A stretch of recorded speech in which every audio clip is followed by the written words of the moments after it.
Hey everybody, welcome back to another Farm Fact Friday. I hope you've had a great week. I'm going to continue along with some of the things that are happening on the farm that don't necessarily involve what's going on in the field or in the barn in terms of feeding animals. Basically some of the behind the scenes things that have to continue to happen to keep the operation running properly. So previously this month, we talked a little bit about inventory and about what things need to happen at year end and the preparation for the year ahead. The other thing is, and I want to kind of stress this not only from a farming operation standpoint, but also help others understand what needs to take place. So if we can all think on an even ground when someone buys a personal vehicle, such as a truck, one of the very important things that needs to happen is to get insurance on this truck. So call the agency, provide the year, make, model, and VIN for the truck and appropriate coverage. And then those, that ID or that insurance coverage is then in the vehicle to prove that there's coverage there. So much like on a personal vehicle where we have to obtain that insurance, from a farming operation, it's very important to keep updated lists of equipment.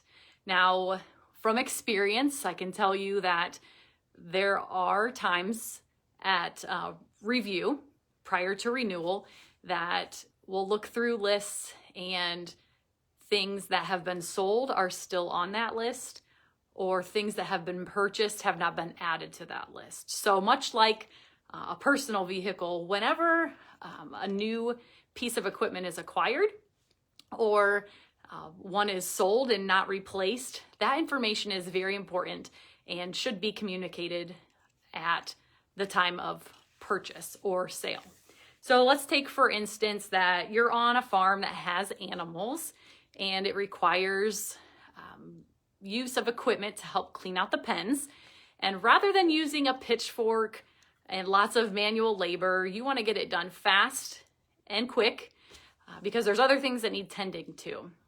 You could have a loader tractor, but maybe this just isn't cutting it. Maybe you need something that can get in those tight corners easier and maneuver a little bit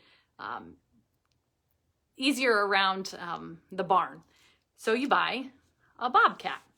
So you still have the other tractor, but this is an addition. So when that happens, your insurance agency needs to know 5 things.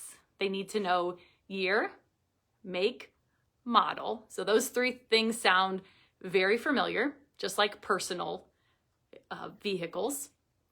Also need to know serial number, and the final thing is value. So all of those are important and should be kept up to date on the equipment list.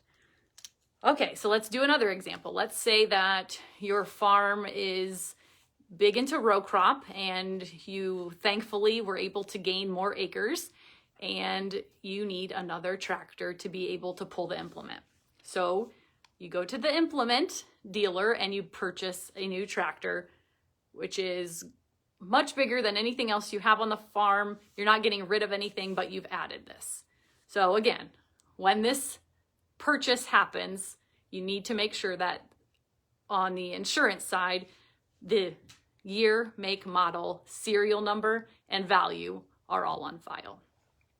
All right, let's do a couple more examples. One would be if you have we used to use a lot of gravity wagons, and we don't see this as much anymore.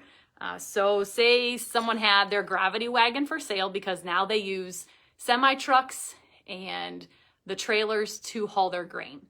Well, this gravity wagon was sitting alongside the road and another farmer came by and decided he would like this to put the feed in for his children to feed their dairy feeders as 4-H projects. So once this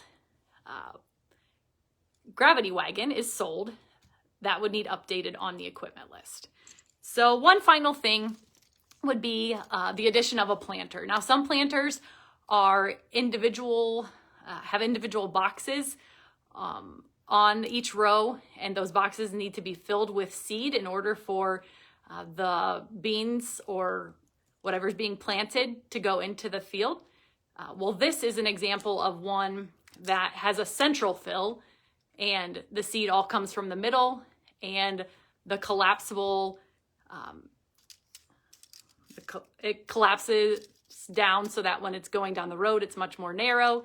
And then when it's out in the field, it's filled. So another example of maybe you got rid of a previous planter and now you have the new planter. So all of this very important for when there is an update in the farm operation, just keeping that open communication with your insurance agency to make sure that if something bad happens, that there are proper coverages, especially, you know, if there's new equipment that has a much higher value than what's currently on the policy. So hopefully you guys were able to get a takeaway from today, and hope you have a great rest of your Friday, a wonderful weekend, and we'll check you back next Friday for another Farm Fact Friday.